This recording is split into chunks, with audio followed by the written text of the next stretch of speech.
ایک بات میں آپ کو قطعی طور پر یقین دلاتا ہوں کہ جماعت احمدیہ کا 100% قرآن کریم کی ہر آیت پر ایمان ہے، اور یہ وہ جماعت ہے جس کا یہ عقیدہ ہے کہ ناسخ اور منسوخ کی کوئی حقیقت نہیں ہے۔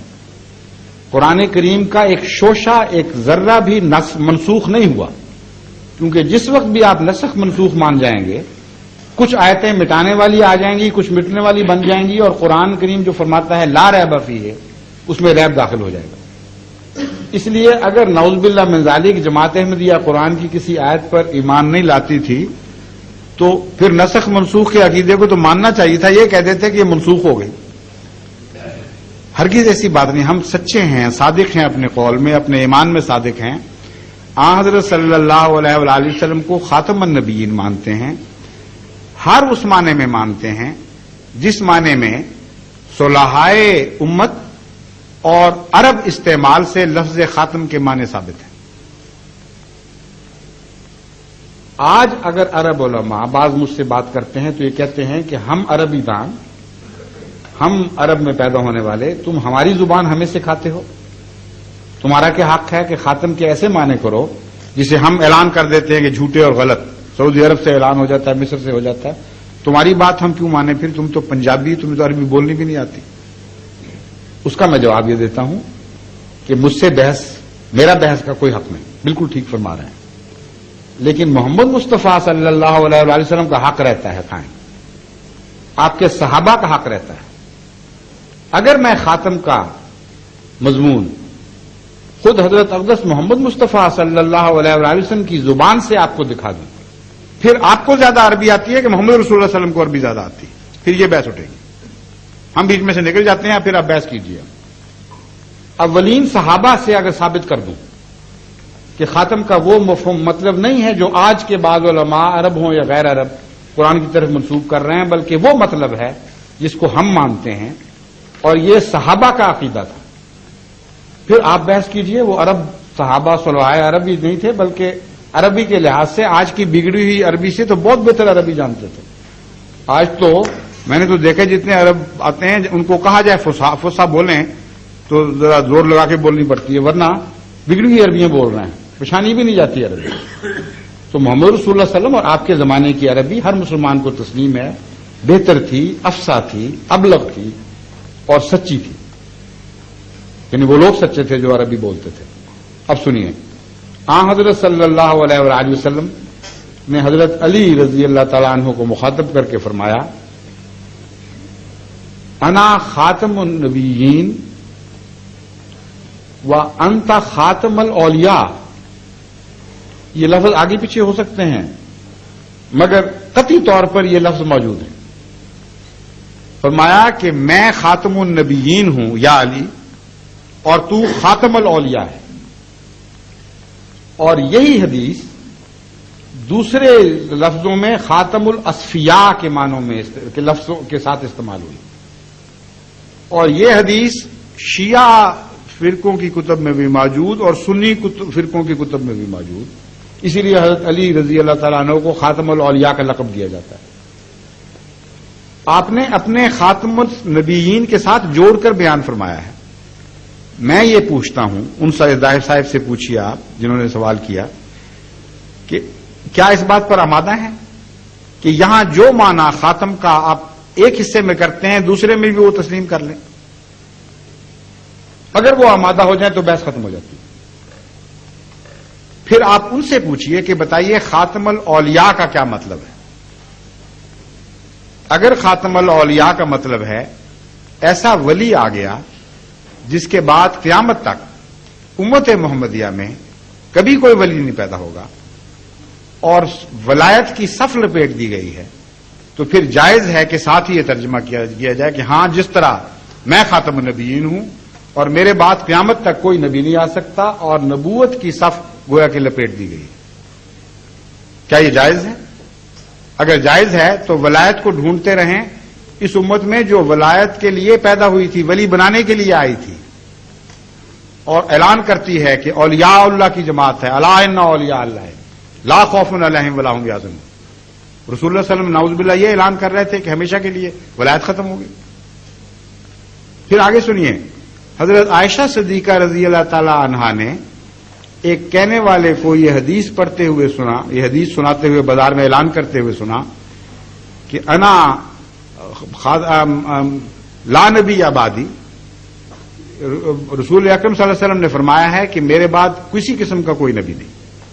یہ حدیث آپ نے کسی کو پڑھتے ہوئے سنا، آپ نے اسے بلایا، فرمایا قولوا انہ خاتم الانبیاء ولا تقولوا لا نبی بعدہ، یہ تو کہو کہ حضرت محمد مصطفیٰ صلی اللہ علیہ وآلہ وسلم خاتم الانبیاء ہیں، مگر یہ نہ کہو کہ آپ کے بعد کوئی نبی نہیں.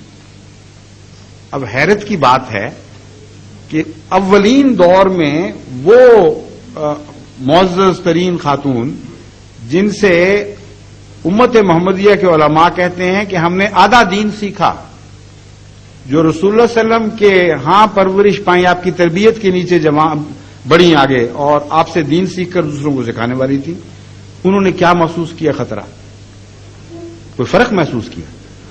آگے چلیے، اسی دور کے عرب کلام کے محاورے کو دیکھیے، آپ حیران ہو جائیں گے یہ دیکھ کر کہ عرب تو خاتم کا لفظ بے دھڑک استعمال کرتے ہیں اور کسی اور معنی میں کرتے ہیں، زمانی لحاظ سے آخری میں نہیں کرتے.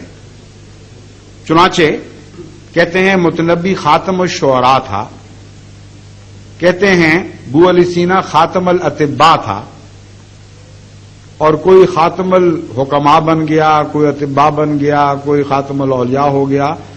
خاتم کا لفظ تو پھیلا پڑا ہے عرب استعمال میں. کیا یہ مطلب ہے کہ ابو علی سینا کے بعد کبھی کوئی طبیب پیدا نہیں ہوگا؟ کیا یہ مطلب ہے کہ متنبی کے بعد کوئی شاعر پیدا نہیں ہوگا؟ اگر تقویٰ سے کام لینا ہے، سمجھنے کی کوشش کرنی ہے تو تلاش تو کریں کیا مطلب ہے. مطلب یہ ہے کہ جب کوئی کسی کو یہ کمپلیمنٹ دینا چاہے، یہ اعلان کرنا چاہے کہ میں تجھ سے افضل کسی کو نہیں سمجھتا، تجھ سے بالا کسی کو نہیں سمجھتا، تو آخری لفظ ہے اس میں، لاسٹ ورڈ ہے، تو اس وقت عرب خاتم کا لفظ استعمال کرتا ہے. انسان کے استعمال میں تو غلطی ہو سکتی ہے، متنبی کے بعد بھی اس سے بہتر آ سکتے تھے، لیکن متنبی کو خاتم کہنے والے نے، متنبی کو خاتم کہنے والے نے انہی معنوں میں خاتم کہا کہ میرے نزدیک تیرا مقام شعراء میں سب سے افضل ہے. اور ابو علی سینا کو اطباء میں خاتم کہنے والے نے یہی مراد لی کہ اس کا مقام سب سے افضل ہے. انسان جیسا کہ میں نے بیان کیا، نہ عالم الغیب، نہ اس کو ذاتی طور پر دل میں ڈوبنے کی طاقت، اس کو کیا پتا کہ کیسا ہے، مگر اللہ جب گواہی دیتا ہے، اور اللہ نے ایک بار گواہی دی ہے یہ خاتم کی.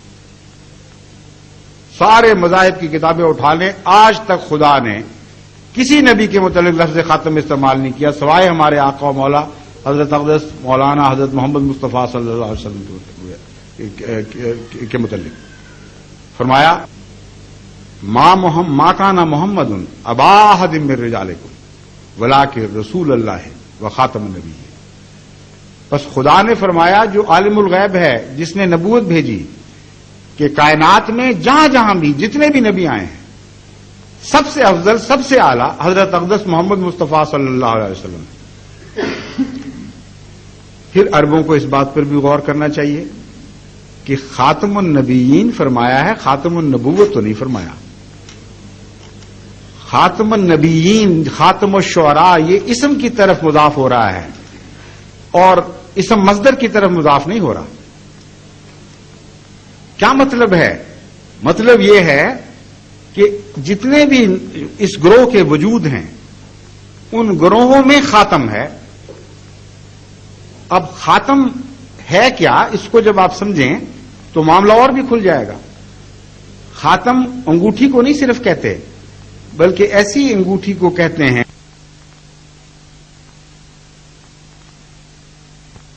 تصدیق کے لیے آتی ہے، جھٹلانے کے لیے نہیں آتی. تو فرمایا ایسا رسول آیا جس نے سب نبیوں کی تصدیق فرما دی. چنانچہ دوسرا معنی یہ بنا کہ خاتم کا مطلب مصدق آ گیا نبیوں کا.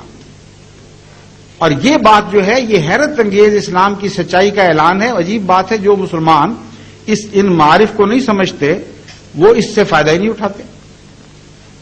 قرآن یہ اعلان فرما رہا تھا کہ آج تک دنیا میں کوئی ایسا نبی نہیں آیا جس نے تمام دنیا کے نبیوں کی تصدیق کی ہو. یہ تاریخی انقلابی واقعہ پیدا ہوا ہے کہ محمد مصطفیٰ صلی اللہ علیہ وآلہ وسلم ظاہر ہوئے جو یہ اعلان کر رہے ہیں کہ دنیا میں دنیا کے پردے پہ بھی کوئی نبی آیا وہ خدا کا نبی ہو سچا تھا اور سب پر ایمان لانا جزو ایمان قرار دے دے. لا نفرق بین احد من رسله، یہ اعلان کر دے کہ ہم کسی رسول پہ فرق نہیں کرتے، ہم سب پر ایمان لاتے ہیں. اب اگر کوئی شخص دنیا میں اس چیلنج کو قبول کرنے والا ہے، مجھے دکھائے لا کر کتاب کوئی.